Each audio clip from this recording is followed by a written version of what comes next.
Hey there, Rebels! Welcome back to the Regal Rebel workshop. This week, a little chaotic, not gonna lie. Life definitely got in the way, but I still managed to carve out plenty of time to move the Droideka build forward.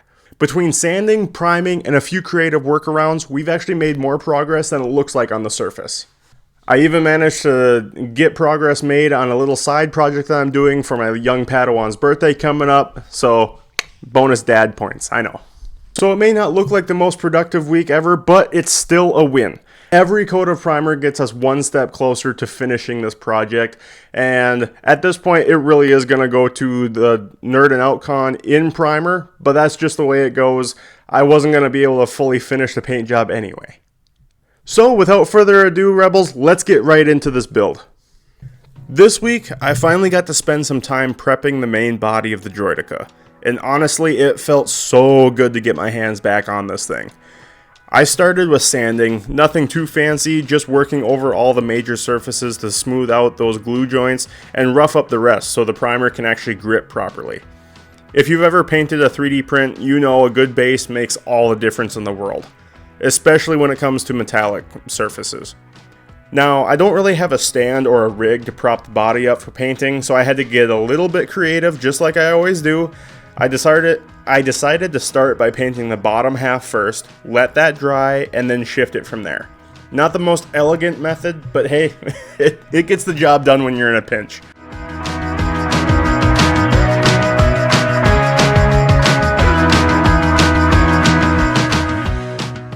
Once it was all sanded down, I gave the whole piece a good wipe with isopropyl alcohol to remove any leftover dust and grime. This step is so easy to overlook, but trust me, it does matter. Dust under primer is not a good time. While the primer dried on that first pass, I moved on to some of the smaller parts. And yep, still sticking with my favorite Duplicolor red filler primer, this stuff lays down so smooth, fills in little print lines, and just makes everything look way better. I always hit things with a light first coat, just enough to basically prime for the primer, quote unquote, if that makes sense to you. But it really does help the primer stick overall. And this is not sponsored by Duplicolor at all, but Duplicolor, if you want to sponsor me, please reach out. I would absolutely love to partner up for future projects. The shield generators gave me a bit of a challenge. They've got these little holes all over them, and each one has to be coated evenly. I actually missed a lot of the insides of those holes the first go around. It's the kind of detail that takes a little extra care, but it's definitely worth it in the end. Also, quick reminder, we're getting super close to the Hot Toys Droideka giveaway that kicks off as soon as we hit 1,000 subscribers. And as of this recording, we're sitting at 860 subscribers. So if you haven't subscribed yet, now's the time. And if you know another Star Wars fan or builder who might enjoy this, spread the word. Details are down in the description below as to how to enter. And just because I have to say it, YouTube is not sponsoring this giveaway whatsoever.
With a bit of time to spare and a little bit of primer in this can left, I actually decided to knock out a little bit of a side project that's been sitting on my workbench for way too long. It's actually a 3D print that I had printed for my young Padawan, and I figured why not go ahead and just get that primed too while I'm at it.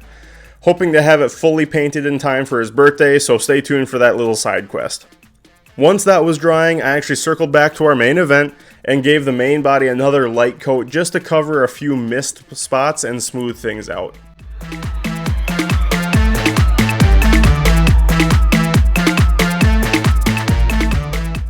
I also made a bit of a rookie mistake. I laid a few freshly primed parts down without even thinking about it, so some of my finish got smudged and I had transfer from stuff that was already inside the paint booth.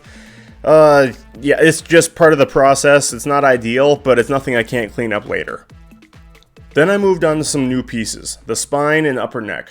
Not a whole lot of prep work to do with these, but I did take out my trusty I don't know if you want to call it a switch utility knife, but put it to the scraper function, and it does work really well for getting the built-up mounds of JB Weld from the extrusion in between, and just chipping those off real quick before I actually go in and sand.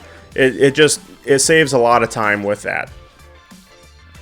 But obviously, these two parts, these are really going to bring the whole build together, and I mean, it has to, right? This is the bridge between the main body and the upper body. So let's get these done.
And finally, I was able to flip the main body over and get to that intricate front section. There's a lot of detail in there, but it took the primer really well. And there's a lot of nooks and crannies that you got to make sure that are filled and painted properly. And yeah, I should have listened to a lot of you guys out there and painted these parts as I went along. But this is all about learning.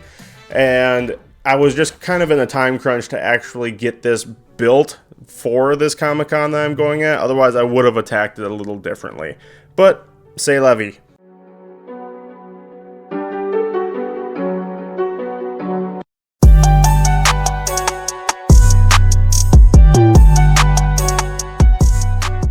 Now the main body is fully primed and ready for touch-ups next week when we go through and make sure that everything is the way it should be before we actually start painting this beast. So yeah, progress is a little slower this week. Life's been really busy, but we're still moving forward piece by piece, and this build is starting to feel even more real now, just like it has every single week. Alright, that's where we landed this week, Rebels, but next week is going to be another big step. The plan is to finish sanding, filling, and priming the remainder of the pieces, and really get everything prepped and ready for filler. And once that is all done, that's when things really start speeding up and getting a lot more interesting, because the armor is going to start looking much more real at that point. So if you've been following the build, now is the perfect time to hit that like button. Make sure you're subscribed, because we are at 860 subscribers at the time of this recording, and that Hot Toys Droideka giveaway kicks off at 1,000 subscribers, and it will go for 30 days after that, so you're not going to want to miss it. So tell your friends, tell your garrison, we're going to want to hit this goal together. And in the meantime, Rebels, keep dreaming, keep building, and until next time, always remember, rebellions are built on creativity.